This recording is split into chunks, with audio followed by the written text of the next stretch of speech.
నమస్కారం అండి. నేను doctor Pradeep, Bhaskar hospital, Shahpur గండమైసమ్మ.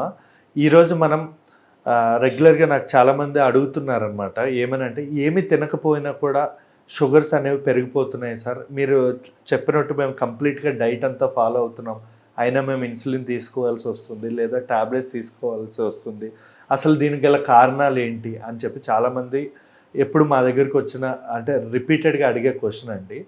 Sugar అనేది యంగ్ ఏజ్లో ముందు నుంచి అంటే డైట్ కానీ ఎక్సర్సైజ్ కానీ ఇవన్నీ కూడా బాగా పనిచేస్తాయి. అది ప్రీ డయాబెటిక్ లేదా డయాబెటీస్ లేని వాళ్ళకి లేదా ఫ్యామిలీ హిస్టరీ డయాబెటీస్ ఉన్న వాళ్ళకి మనం షుగర్ అనేది పోస్ట్పోన్ చేయొచ్చు. అంటే మనకి 30 సంవత్సరాలకు వచ్చే షుగర్ని 50 సంవత్సరాలకి 60 సంవత్సరాలకి మనం diet, exercise, physical activity, life style modification, stress తగ్గించుకోవడం ఇలాంటివన్నీ వాటితో పోస్ట్పోన్ చేయొచ్చు. కానీ షుగర్ ఆల్రెడీ వచ్చింది అంటే ఆల్రెడీ హై లెవెల్ షుగర్ చూపిస్తుందని డైట్ వల్ల ఒక 40 to 60 mgdl వరకు లేదా 80 mgdl వరకు కంట్రోల్ అవుతుంది. అంటే ఇప్పుడు 400 ఉన్నవాడు ట్యాబ్లెట్లు లేకుండా మనకి ఒక 80 అంటే ఒక 320 mgdl వరకు తెచ్చుకోగలడు. కానీ అంతకు మించి తగ్గడానికి అవ్వదు.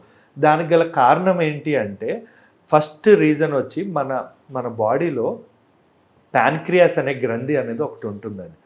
మనం ఏం చేయకపోయినా ఏం చేసినా కూడా మనం అన్నం తిన్నా కూడా దానిలో అది బ్రేక్ డౌన్ అయ్యి షుగర్స్ కింద మారుతాయి. మనం ఏం తిన్నా కూడా ఆ బాడీలో ఉన్న ఆ షుగర్స్ ఏవైతే ఉంటాయో అవి వచ్చినప్పుడు ఇన్సులిన్ అని మన బాడీలో బీటా సెల్స్ అంటే మన ప్యాన్క్రియాస్లో బీటా సెల్స్ నుంచి ఇన్సులిన్ అనేది రిలీజ్ అవుతుంది అనమాట. అది రిలీజ్ అయ్యి ఆ షుగర్స్ని తగ్గిస్తుంది.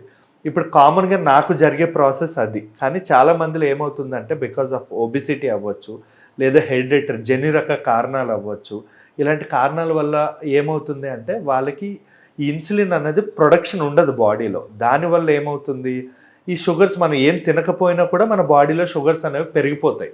అంటే వాళ్ళు తినడం వల్ల కొంతవరకు పెరుగుతాయి, కానీ మన బాడీలో ఫ్యాట్స్ ఇప్పుడు మన కొవ్వు అనేది కరిగినప్పుడు కూడా మనకి బాడీలో షుగర్స్ అనేవి ప్రొడ్యూస్ అవుతాయి అన్నమాట. ఈ కొవ్వు కరిగేటప్పుడు మనకి ఇన్సులిన్ అనేది కంపల్సరీ. కానీ ఇన్సులిన్ రాకపోతే ఏమవుతుంది, మనం ఖచ్చితంగా బయట నుంచి తీసుకోవాలి.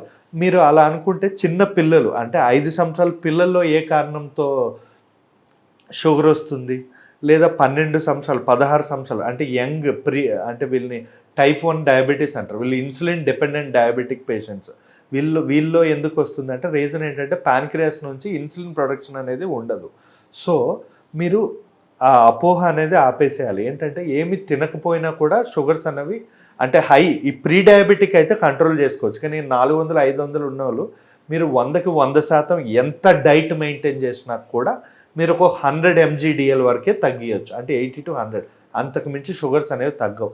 ఒకవేళ మీరు ఇంకా 100కి మించి తగ్గించాలి అని అనుకుంటున్నారంటే ఖచ్చితంగా మీ కిడ్నీలు కానీ లివర్ కానీ పక్కాగా డ్యామేజ్ అవుతాయి.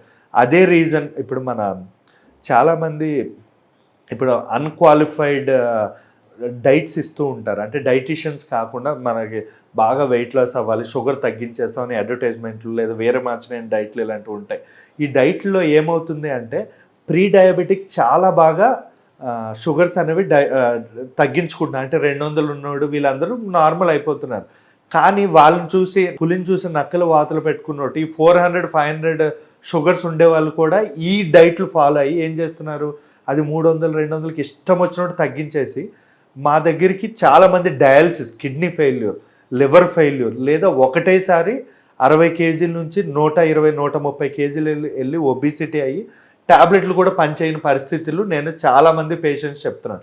యాజ్ ఏ డాక్టర్ నేను చెప్పేది ఏంటంటే డైట్ అనేది మనిషి బట్టి, వాడి షుగర్ లెవెల్స్ బట్టి, HbA1c లెవెల్స్ బట్టి, వాడి హెరిడిటరీ వాళ్ళ స్ట్రెస్ బట్టి ఉంటుందన్నమాట. సో ఆ డైట్ అనేది ప్రాపర్ డైటీషియన్ దగ్గరికి వెళ్ళాలి లేదా ఎండోక్రైనాలజిస్ట్ డాక్టర్స్ కానీ ఫిజిషియన్స్ దగ్గరికి వెళ్ళి కరెక్ట్గా తీసుకోవడం అనేది చాలా ఉత్తమం అండి. Thank you.